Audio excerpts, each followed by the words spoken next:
Clip number 756۔ اس clip میں آپ قرآن پاک کی سورہ کہف کی آیت نمبر 79 سے 81 تک کی تلاوت، ترجمہ اور تفسیر قرآن صراط الجنان سماعت فرمائیں گے۔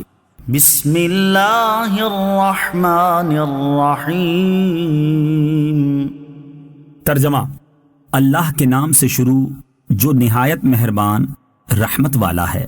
اما السفینة فکانت لمساکین یعملون فی البحر فأردت ان اعیبها وکان وراءهم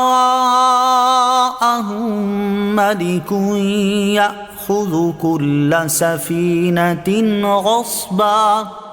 ترجمہ: وہ جو کشتی تھی تو وہ کچھ مسکین لوگوں کی تھی جو دریا میں کام کرتے تھے، تو میں نے چاہا کہ اسے عیب دار کر دوں، اور ان کے آگے ایک بادشاہ تھا جو ہر صحیح سلامت کشتی کو زبردستی چھین لیتا تھا۔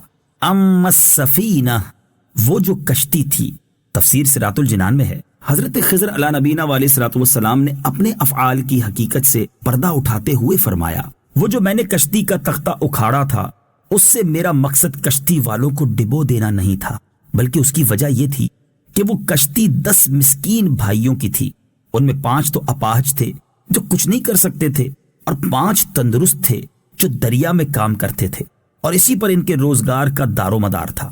ان کے آگے ایک بادشاہ تھا اور انہیں واپسی میں اس کے پاس سے گزرنا تھا۔ کشتی والوں کو اس کا حال معلوم نہ تھا، اور اس کا طریقہ یہ تھا کہ وہ ہر صحیح سلامت کشتی کو زبردستی چھین لیتا، اور اگر عیب دار ہوتی تو چھوڑ دیتا تھا۔ اس لیے میں نے اس کشتی کو عیب دار کر دیا تاکہ وہ ان غریبوں کے لیے بچ جائے۔ آیت اما السفینہ سے حاصل ہونے والی معلومات۔ اس آیت سے 2 باتیں معلوم ہوئیں۔ نمبر 1، اللہ تعالیٰ اپنے مسکین بندوں پر خاص عنایت اور کرم نوازی فرماتا ہے، اور ان پر آنے والے مصائب اور آفات کو دور کرنے میں کفایت فرماتا ہے۔ سرکار دو عالم صلی اللہ تعالی علیہ وسلم نے ارشاد فرمایا، مسکین لوگ امیروں سے 40 سال پہلے جنت میں داخل ہوں گے۔ اے عائشہ رضی اللہ تعالی عنہا، مسکین کے سوال کو کبھی رد نہ کرنا، اگرچہ کھجور کا ایک ٹکڑا ہی ہو، اور اے عائشہ رضی اللہ تعالی عنہا، مسکینوں سے محبت رکھنا اور انہیں اپنے قریب کرنا، کہ ایسا کرنے سے اللہ تعالی قیامت کے دن تجھے اپنا قرب نصیب فرمائے گا۔ نمبر 2، بڑے نقصان اور بڑی تکلیف سے بچنے کے لیے چھوٹے نقصان اور چھوٹی تکلیف کو برداشت کر لینا بہتر ہے۔ جیسے یہاں مسکینوں نے چھوٹے نقصان یعنی کشتی کا تختہ اکھاڑ دیے جانے کو برداشت کیا، تو وہ بڑے نقصان یعنی پوری کشتی چھن جانے سے بچ گئے۔ وَأَمَّا الْغُلَامُ فَكَانَ أَبَوَاهُ مُؤْمِنَيْنِ فَخَشِينَا أَن يُرْهِقَهُمَا طُغْيَانًا وَكُفْرًا فَأَرَدْنَا أَن يُبْدِلَهُمَا رَبُّهُمَا خَيْرًا مِّنْهُ زَكَاةً وَأَقْرَبَ رُحْمًا۔ ترجمہ: اور وہ جو لڑکا تھا تو اس کے ماں باپ مسلمان تھے، تو ہمیں ڈر ہوا کہ وہ لڑکا انہیں بھی سرکشی اور کفر میں ڈال دے گا، تو ہم نے چاہا کہ ان کا رب انہیں پاکیزگی میں پہلے سے بہتر اور حسن سلوک اور رحمت و شفقت میں زیادہ مہربان عطا کر دے۔ وَأَمَّا الْغُلَامُ، اور وہ جو لڑکا تھا، تفسیر صراط الجنان میں ہے۔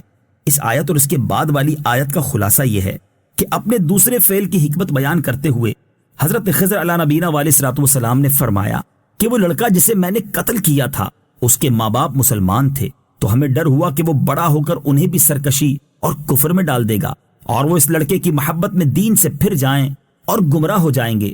اس لیے ہم نے چاہا کہ ان کا رب عز و جل اس لڑکے سے بہتر، گناہوں اور نجاستوں سے پاک اور ستھرا اور پہلے سے زیادہ اچھا لڑکا عطا فرمائے، جو والدین کے ساتھ ادب سے پیش آئے، ان سے حسن سلوک کرے اور ان سے دلی محبت رکھتا ہو۔ یاد رہے کہ حضرت خضر علیہ نبینا علیہ الصلوۃ والسلام کا یہ اندیشہ اس سبب سے تھا کہ وہ اللہ تعالیٰ کے خبر دینے کی وجہ سے اس لڑکے کے باطنی حال کو جانتے تھے۔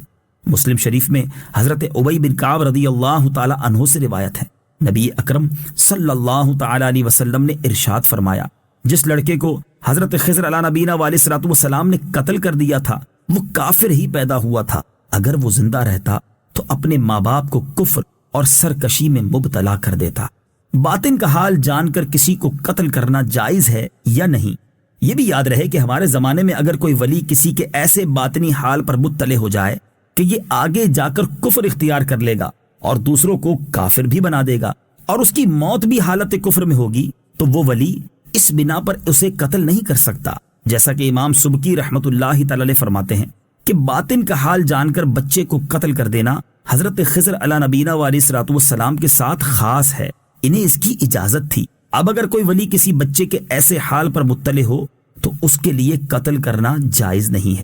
خیرم منہ زکاہ، پاکیزگی میں پہلے سے بہتر۔ تفسیر صراط الجنان میں ہے، مفسرین کا ایک قول یہ ہے کہ اللہ تعالیٰ نے انہیں اس کے بدلے ایک مسلمان لڑکا عطا کیا، اور ایک قول یہ ہے کہ اللہ تعالیٰ نے انہیں ایک بیٹی عطا کی جو ایک نبی علیہ الصلوۃ والسلام کے نکاح میں آئیں، اور اس سے نبی علیہ الصلوۃ والسلام پیدا ہوئے جن کے ہاتھ پر اللہ تعالیٰ نے ایک امت کو ہدایت دی۔ صلو علی الحبیب صلی اللہ تعالی علی محمد صلی اللہ تعالی علیہ وسلم۔ مجھے اپنی اور ساری دنیا کی لوگوں کی اصلاح کی کوشش کرنی ہے انشاءاللہ عز و جل۔